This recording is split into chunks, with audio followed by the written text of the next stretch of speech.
like to live your ordinary life in an extraordinary, transformative way? Yes! All right. She's one person enthusiastic about that. Okay, because I really need to hear. Would you? Yes! All right. Because I'm going to remind you at the end of the message. So, you know, the human condition that we're talking about today, the problem, if you will, is living an ordinary life, right? Yeah. Yeah.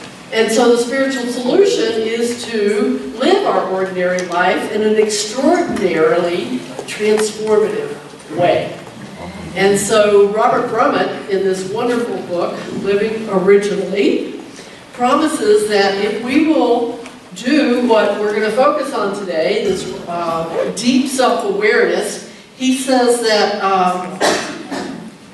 you will live your ordinary life with greater clarity and more freedom of choice, with confidence, ease, and a sense of well-being.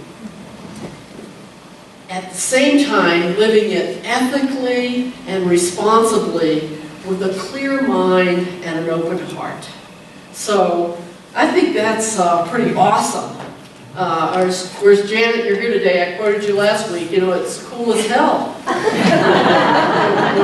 when we do that. So I'd like to share with you a personal story.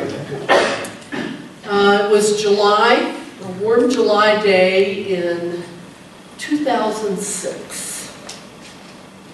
It was day 8 of my very first 10-day Vipassana meditation course. I'm sitting on the cushion for the first group meditation of the day, and I realize that I haven't been doing what the teacher is asking us to do. I've done it somewhat, you know. Half measures avail us nothing, right? So I've done some half measures, but I hadn't really been willing to sit with what Goenkaji calls strong determination.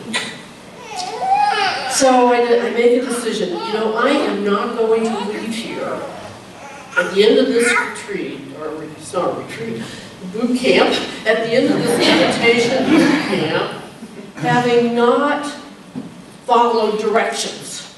So today, no matter what, at least for this 1 hour, I didn't commit to the whole day, at least for this 1 hour, I am going to sit with strong determination. And what that means is to sit without moving. Okay? To sit without moving, that means I can't twitch. I can't readjust myself to get comfortable, but that I am going to sit still no matter what. And so I begin. And it starts off pretty easy, you know? I sit and, you know, of course I've got the monkey mind going. The monkey mind's always going. And I get a little ache in my shoulder or whatever. I feel, maybe a little pain in my legs from sitting there on the cushion. And, but I'm just observing it because I have strong determination. I am observing it equanimously. Equanimously. I'm not reacting to it. I'm not setting up camp and all those thoughts that are crossing my mind. I am just being, actually, I realized, self-accepting. I'm accepting what is happening to me in the moment. I'm not fighting it. I'm not trying to make it go away. And it's not because I like it. It's not because it feels good. It's because I have made this commitment. I have set an intention. I am going to sit this hour with strong determination. And so that things go pretty well for a while, but this is an hour sit. And then all of a sudden the challenge begins. And I find that my back is starting to really cramp. It's like, I can feel the muscles in my back, and I know that if somebody behind me is peeking and watching, that even through my clothes they can see that my muscles are like ropes. They are so tight and wound. And I just observe these tight, wound, cramping muscles, accepting what is. And then they start to spasm. And I just equanimously observe them spasming. Okay, so all's going well. This has no power over me. I am the observer. I am awareness itself. I am just observing what Brendalyn's body is experiencing. And then my lungs, I begin to feel pressure in my lungs. And I mean intense pressure in my lungs. And the back is still spasming, and the ropes and knots. And I feel as if my lungs are going to explode. And I say to myself, that's fine. I'm just going to observe my lungs, and there's going to be blood and guts all over this room because I am sure they are going to explode. But I have strong determination, and I am just going to sit here, and I am going to accept, deeply accept what is happening in my body. And I don't know how long this went on. It felt like forever. But within, I believe it was a very short time, I suddenly saw a movie. It was like a movie going across my mind. And I saw a scene from the 8th grade. I was 12 years old. And in that scene of what happened to me in the 8th grade, a girl substantially taller, and she was very muscular. She was a lot bigger than me.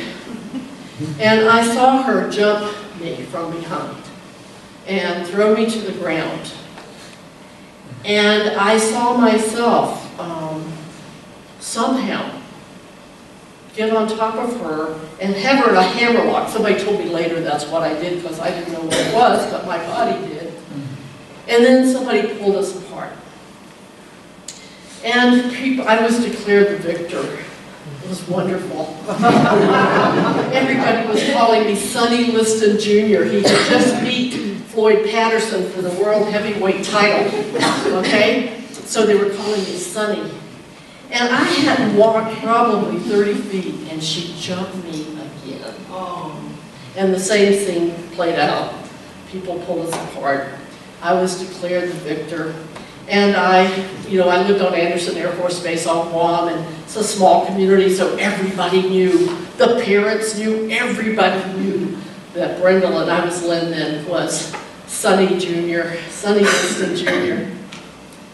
So I see this sign, or this movie, as if my lungs and back are doing these things. And I went, oh my gosh, I feel angry. And then this voice inside me said, no, this isn't anger. This is rage. This is rage. Rage that I had suppressed since the 8th grade. Because I didn't have time to feel rage because I was too busy being the victor. I was too busy being Sonny Liston Jr. I was too busy being cool in front of all my friends. Okay? So that rage, the outrage of this person jumping me from behind like that was suppressed, repressed all those years. And that's what was happening in my chest and in my back. Goenkaji calls it gross solidified sensations. We talked about sensations last week. We're going to talk about them again today, about being aware of body sensations. And so these sensations had been there, had been repressed for so long that they became solidified. and they were trying to get out. And so by my strong determination, by my accepting instead of fighting what was going on in my body, as soon as I called it rage, it dissolved into the nothingness from which it came. Totally, completely. All the pressure in my lungs released, all the tightness and the ropes and knots in my back released. Wow. And I was able to get through the rest of the hour because nothing else compared with that, you know? The interesting thing that happened after that was I could suddenly sit on my cushion without back support. I'd never been able to sit on a bench even without back support. The other thing I noticed after I came home, a while later, was that I didn't feel compelled to sit in a restaurant in a chair so that my back was to the wall. I would never sit with my back to the door. I knew that I wouldn't sit with my back to the door. I just didn't know why I wouldn't sit with my back to the door. Because I didn't want to be jumped from behind. So today, last week we talked about I talked about radical mindfulness, but we also talked about radical self-awareness, right? To be so radically self-aware, not only when we sit on our cushion, but as we go about our daily life, to be aware of what's happening in our bodies, to be aware of the breath, to be aware of the sensations before they solidify, or if there's some solidified ones, to pay attention to those too. And so today we're taking that awareness, that radical awareness, to the next step, which is deep self-acceptance. And self-acceptance is not about accepting myself. My self-image. It's not about trying to accept myself in a way that's acceptable to other people outside of me. But deep self-acceptance is about accepting what I am experiencing right now in this moment. And so that's what I'm inviting you to do, to deeply accept whatever is going on inside you in the moment. And so there's stuff going on, all the time. There's movement, there's activity, there's things going on. And we know that one of the things that are going on that we practiced last week was bodily sensations, right? Remember I had you hold up your hand, close your eyes, and be aware of how you know you have a hand even though your eyes are closed. That's sensation. And I told you you have that same sensation throughout your body. It's in your big toe, your little toe. It's in your left earlobe. It's everywhere. I like to think of it as the very presence of my essence, of who I am, that part of me that's before the body and that will be after the body, that is here right now. It's the very life force that is my true essence. So we want to be aware of bodily sensations. We want to be aware of our breathing, okay? We want to be aware of those thoughts, those pesky little thoughts that go on when we're trying to meditate, right? We just wish they'd go away. Well, they're not going to. They're going to show up. Thoughts happen. There should be a bumper sticker that says that. And so we want to be not only aware of them, we're aware of the breath, we're aware of the bodily sensations, we're aware of the thoughts. We may become aware of emotions that come up for us. But we've got to this week go beyond just being aware of them. This week we are going to that place of saying, I accept what's happening. I'm not going to fight it. I'm not going to argue with it. I'm just going to be the neutral observer. I'm going to observe whatever's happening in the moment equanimously. And that's a lot easier to do when we're sitting on our cushion, right? The formal practice. When we're sitting on the cushion, that's all we have to do. You know, and even this can be challenging because our mind wants to wander and go up into stories about whatever's going on, or we want to resist what's happening so that we change it. In Buddhist philosophy, that's known as aversion. So we would resist it. We want to change it. We don't like what's happening. Or we get a few moments of feeling really good and we crave it. We want to cling to it. We want to keep that going on. So that's the thing about acceptance. And guess what? Those things are going to happen. We're going to come up with judgment. We're going to come up with resistance. We're going to come up with clinging. That's okay. We just observe that. And we accept that that's what's happening. And a funny thing happens. To the extent that we accept what is happening, it really moves quickly, in my experience. It doesn't hang around nearly as long. And so we can let it go. And again, when we're sitting on our cushion, that's our whole job, is to do that while we're sitting on our cushion. But Robert is saying, no, we don't have to do it just in our formal practice. We can do it out there where the rubber meets the road. You know, I can be driving, I've had it happen, and all of a sudden I realize I am, got this death grip on the steering wheel. And I just go, oh, I don't have to hold on to the steering wheel that tight. Or somebody says something that upsets me and I go, ugh. You know, and I have more body awareness because from the sitting on the cushion, it really strengthens my awareness and my acceptance so that I can, say, oh, that was upsetting. And instead of acting out on it, which I know none of you have ever seen me do, but if I ever did that, and I have, I don't have to do that anymore.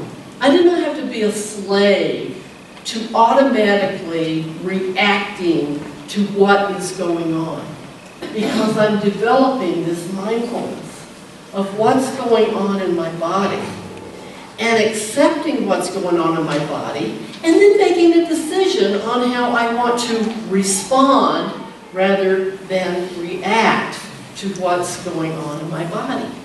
And then I'm probably going to be much more ethically responsible. I'm going to be much more loving and kind and compassionate when I can accept what's going on and then make a choice in terms of how I'm going to respond to it.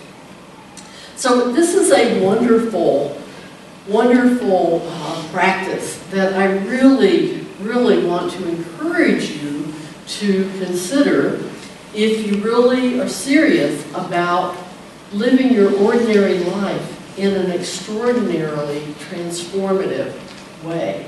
And I'm taking you at your word. Most of you, I didn't count lips, but I think most of you said yes, that you would like to do that. And so that's what this message is giving you the opportunity to do. And I hate to tell you that the message won't do it. The message won't do our work for us. We each have to put feet on the message and practice it in our everyday life. And we're not going to get it perfect the first time and every time. But you know what? When I find myself forgetting, and all of a sudden I realize that I've been reacting instead of responding, guess what? I can even accept that. I did that. I don't have to deny it and pretend I didn't, but I accept it. And then I make amends, maybe, if I need to make amends to somebody. But I don't, go self-flagellating and beating myself up for 3 weeks because I did this. Now, this doesn't mean that we can react irresponsibly. It doesn't mean, though, that we have to never take action. If something's going on in the world, in our life, we can respond to it. We don't have to react to it. We can respond to it because we are so aware of what's going on in our body, we are so accepting of what's happening, that we can then have a, Gary Simmons calls it a considered response. You know, I had a sign on my desk for years that said, "Is this a considered response?" I didn't pay any attention to it, but it was on my desk. Yeah, it was out there.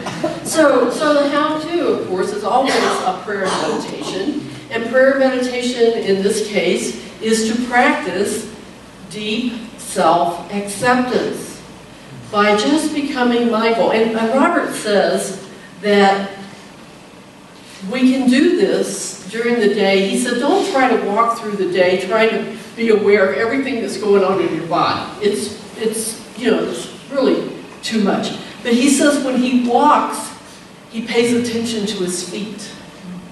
And when he sits, he pays attention to his hands. Okay? And then as we get more and more sensitive to what's going on in the body, we feel that gut clenching when somebody does something that's in our face or whatever.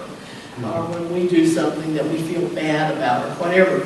We become very sensitive to it so that we can, again, not beat ourselves up for it, but to deeply accept what's happening and then respond from a place of centeredness and a centered awareness.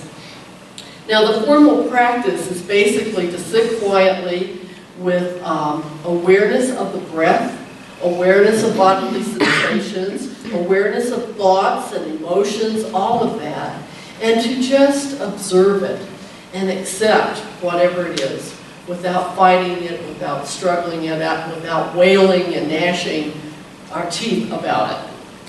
And then you can do this in the book. If you get the book, at the end of each practice, there's a website, and it's www.unity.org/living originally. Okay, I think it's living originally, or is it living? Living. Living, just living. Okay.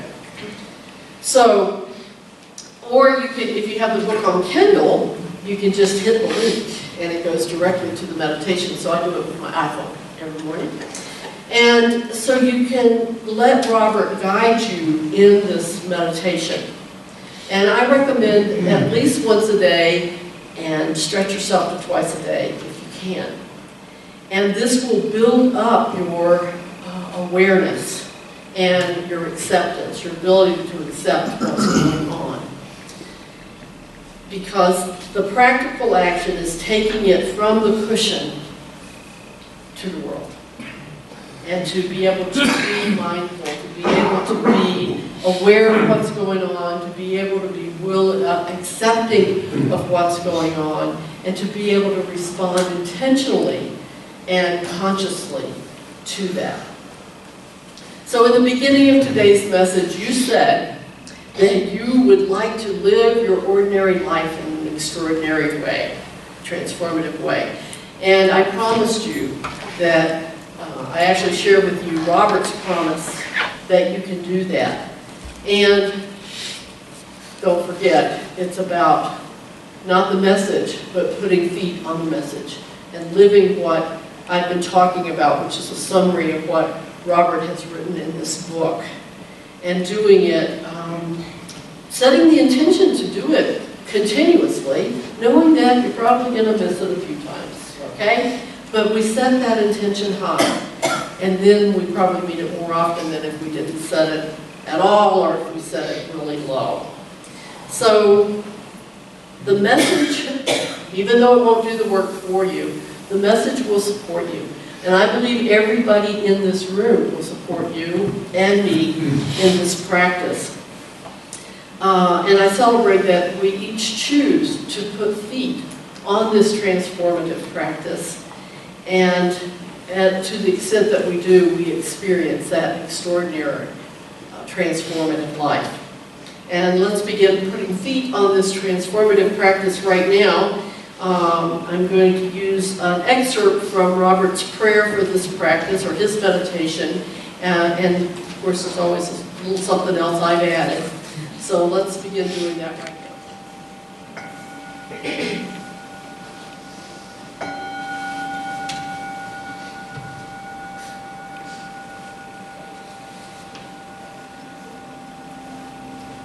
And so I invite you to sit in your chair with your spine straight.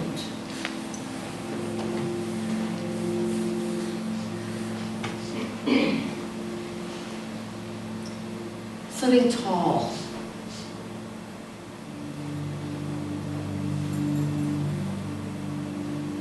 With your feet flat on the floor.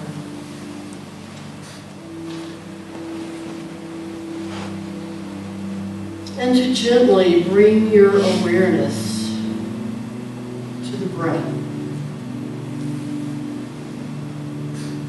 Feeling the breath in the body. Noticing where and how you experience the breath.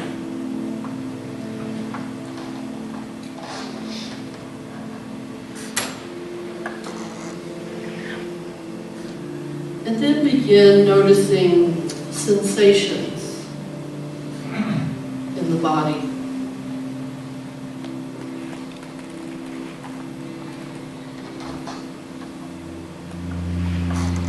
Notice the sensations that are always present, whether we are aware of them and noticing or accepting them. They are always there, always changing, never static.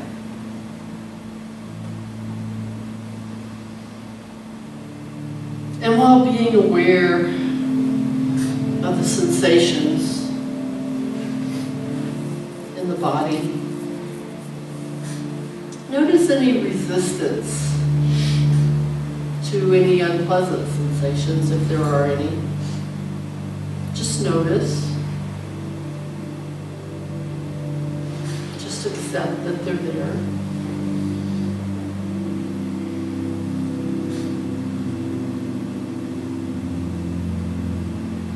And just notice how you accept or do not accept these sensations.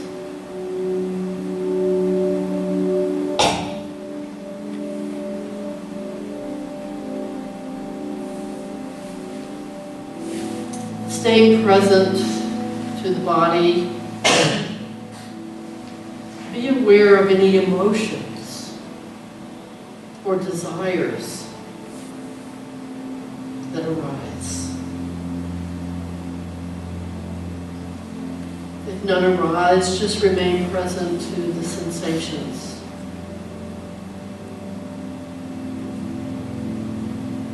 And again, notice if there is any resistance or any clinging to any of this.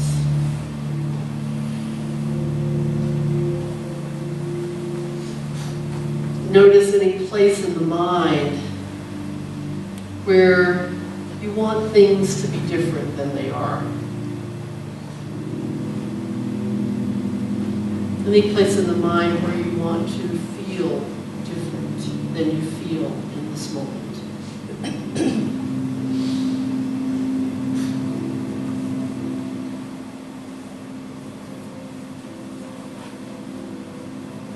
And do not see any resistance or clinging or desire as a mistake or a failure. Just notice that it is present. Returning awareness to the body, to the emotions, to the mind's response to these.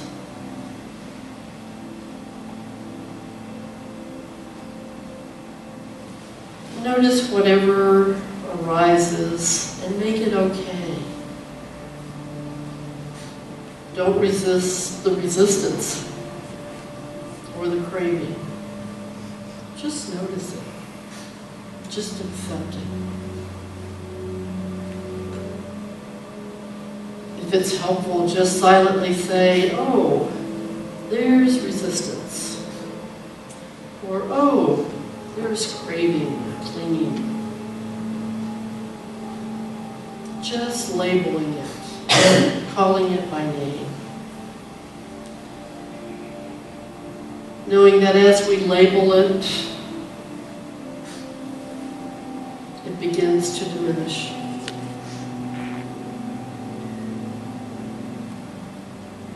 And then self-acceptance begins to arise.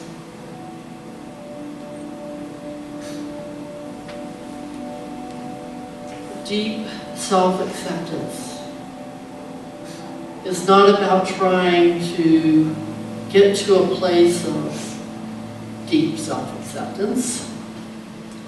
It's about noticing resistance to acceptance and accepting even that resistance.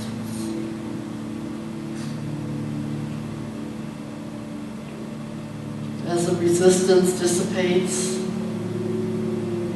move into a deep acceptance of what is here right now. Just be present to the body, mind, emotions. Noticing your reactions to whatever arises, and being open and accepting of all of it. And also being aware of the I that is aware of it. The I that is aware of it all in the silence.